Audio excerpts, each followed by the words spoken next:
G'day everybody. Hopefully I'll be out there today doing a bit of tidying up. Last 48 hours or so. I've had an inside moment. But I'm going to get out there today and start to clean up this path like I mentioned a little while ago. But I want to talk about again what happens if we actually have a world force that starts putting us all in line to get us all think straight. So get this world force that I'll talk about to get us all in line and think the right way and make us all agree so we can do this. What happens when this world force bans all nuclear things, definitely for travelling things in the ocean, that you can only have nuclear power plants, big ones, and they'll have certain rules when you have that, so they don't pollute or get damaged in any way. What happens when they make that rule and then you got to get rid of all your fleet out there because we just don't need the risk and we're all trying to get the world together again? Instead of all these countries last 20 years building things because they prefer to have a war or expect a war and don't care what they build as they expect at the end times or some shit, because that's what they'll create from the things they built. Instead of thinking peaceful, they did all that.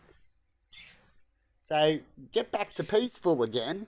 How can we, with these nuclear bombs, now we've got nuclear bombs and now a whole shit of nuclear stuff, how do we get back to peace again? Well, we try to not use these nuclear bombs or build anymore and put them away safely, and we get rid of these ships and things that are floating around in the ocean before something goes wrong, as they don't need to be there.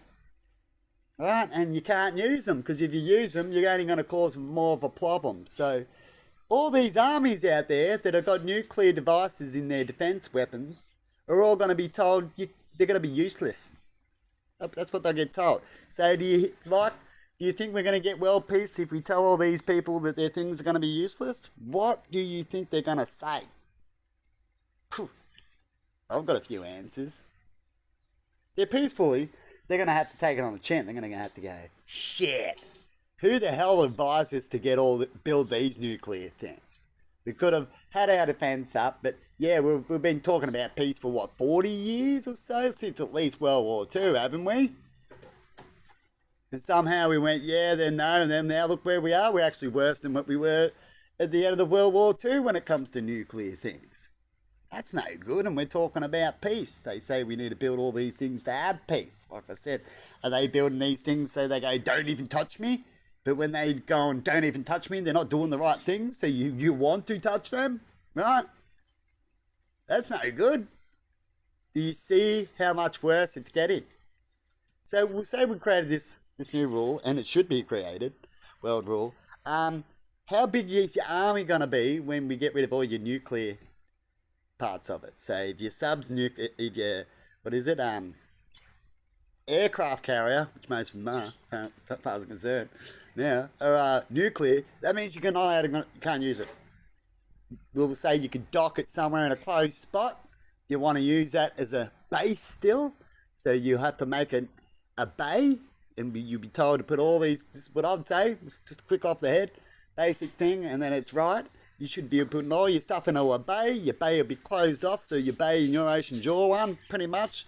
So if it goes wrong, it won't leak too bad, because it can still leak through things. So it'd want to be closed off good too, wouldn't it? Right? Technically, you'd want to actually build a whole big concrete area so it can't leak, and then park them in there and close them up, right, from this bay. So that way if they leak, they're trapped in that part and it stops it from leaking off. That's what they're going to have to do for safety reasons. And you can still use your aircraft carrier, but it won't be able to travel. That's what you'll have to do with all the ships if they want to still use it as a defense force. They need to close it off, even take it off, if they could, off to land. Dock it. It just becomes a little base, because that way if it's on the land and docked, the more likely we can say, all right, that could be used in more than. Because that way it'll get blown up and you'll pollute your own self. So it's up to you if you want to use that for the enemy, because if you shut it down and get rid of it, the enemy won't want to destroy it. But if you leave it there, they might want to destroy it. And if that happens, you're going to have to put up with the pollution. That's the risk you take. But how big will all their armies be once we get rid of all the nuclear? Will their armies be so big now? Is the countries out there think they're big and powerful because they've got the most nuclear shit? Because if they do, they're going to be the weakest if we actually want to come peace. So they're either going to be the strongest and they're going to be the ones that cause the wars and here we go, or they're going to have to take a big loss on the chin, the biggest.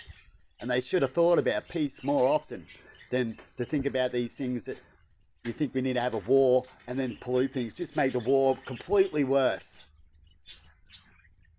Don't know where the thinking come from, but that happened. Don't know how they brainwashed people to get it to happen, but it did. I didn't think about it for a while. And then I did. I started thinking war tactics, as you've been hearing me talk about, really serious. And then I went, shit, hang on. And they're still talking about building nuclear. You know, these things are walking time bombs, and too many of them, and they're bound to get destroyed, will finish us. But anyway, I'm going to leave it there. Have a good one, everybody. And I thought I'd chuck out that one as well. See ya.